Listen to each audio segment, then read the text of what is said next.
wala tuti' minhuma khasman wala hakama fa anta ta'rifu kaidal khasmi wal hakami. Al-Imam Al-Busiri dalam burdahnya mengatakan, setan dan hawa nafsu, apapun masukan dia jangan dengerin, baik itu masukan ajakan yang buruk ataupun ajakan yang baik.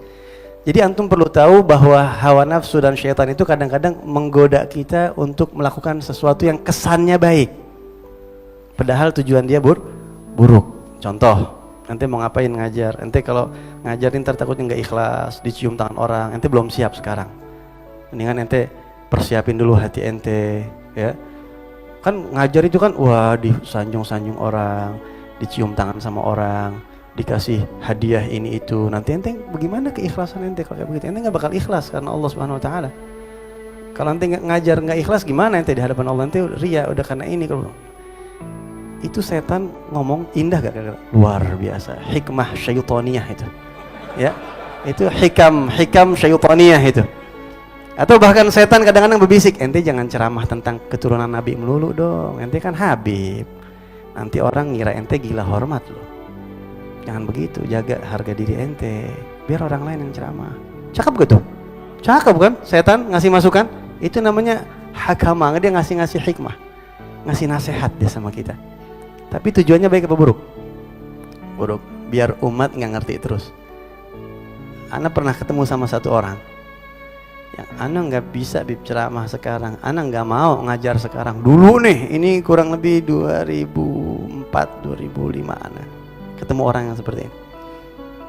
Ya nggak bisa ana ceramah. Kenapa? Ana takut ngarepin amplop. Ana ceramah ngarepin amplop, hilang dong. Ana pengen usaha dulu. Pengen dagang, ntar udah kaya baru ada dakwah. Cakep gitu? Cakep kan? Ya. Sampai sekarang nggak dakwah, nggak kaya soalnya. Kesian. Ya Allah, lu dakwah kagak, kaya kagak. La din wala dunya, ana bilang akhirat tuh. Jadi itu kalau bahasa pepatah orang Arab mengatakan man syawar magatar. Kalau bahasa mafia ini mafia nih ya. Bunuh dulu baru pikirin. Mafia kan kalau mau eksekusi, matiin dulu nih orang. Ntar kita pikirin bagaimana caranya selamat begitu. Kita eksekusi dulu, ibadah dulu. Jangan nungguin ikhlas. Siapa yang pantas amar ma'ruf nahi munkar setelah Rasulullah meninggal? Siapa yang pantas? Siapa yang pantas amar ma'ruf nahi munkar setelah Khulafa ar-Rasyidin? Setelah Al-Faqih Al-Muqaddam? Siapa yang pantas ngajar begini? Setelah Al-Imamul Haddad pada meninggal semuanya, siapa yang pantas? Pantas. Wallahi ana sendiri ngerasa malu ngajar nih, malu, apalagi pakai imamah. Malu banget pakai gamis. Ya Allah, kayak alim banget gue ya. Malu.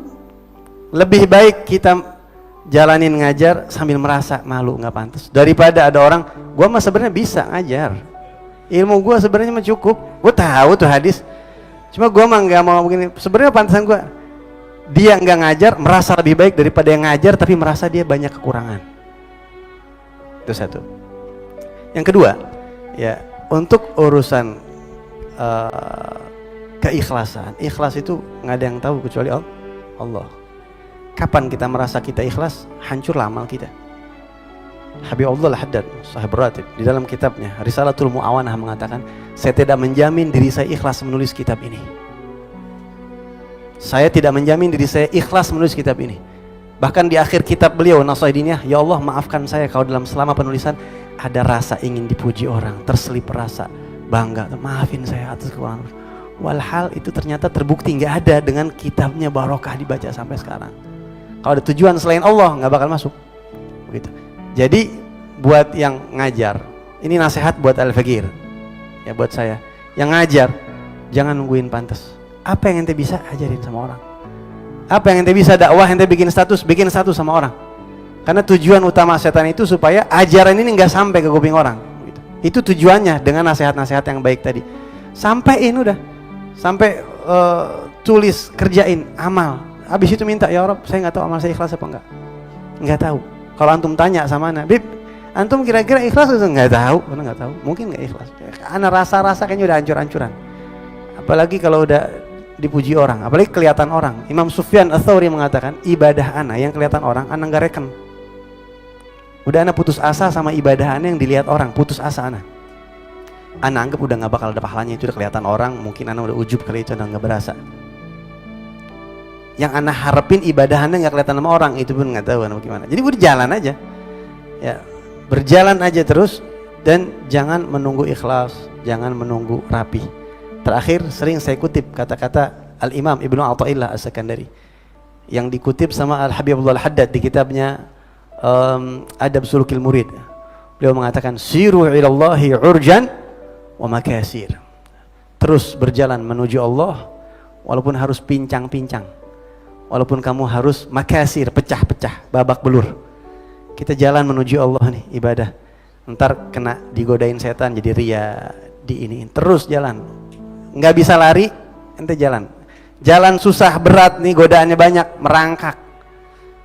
Ya, wala tantadhiru shihah, jangan nunggu bener. Mau terus ente sekarang kok udah ngajar, udah bener soalnya sekarang alhamdulillah, hancur malahan. Wala tantadhiru shihah fa inna intidhara shihah batalah, karena nunggu bener itu kedunguan. Habibullah Haddad juga mengatakan, ente mau ibadah baca ratib nih, ana nggak bisa tiap malam kayaknya baca ratib, jadi nggak usah dah, itu dungu, bodoh, baca aja udah. Bisa istiqomah apa enggak, yang dimulai dulu. Jadi yang suka posting, suka bikin status, suka apapun, itu buat yang konteksnya teknologi ya. Kalau yang bisa tulis, yang bisa ceramah, udah sampaikan. Habis itu kita bilang, ya Rabb, maafin saya kalau saya banyak kekurangan, dan saya sadar saya banyak kekurangan. Ya Rabbana atarafna bi annana aqtarafna, ya Allah kami mengaku banyak dosa.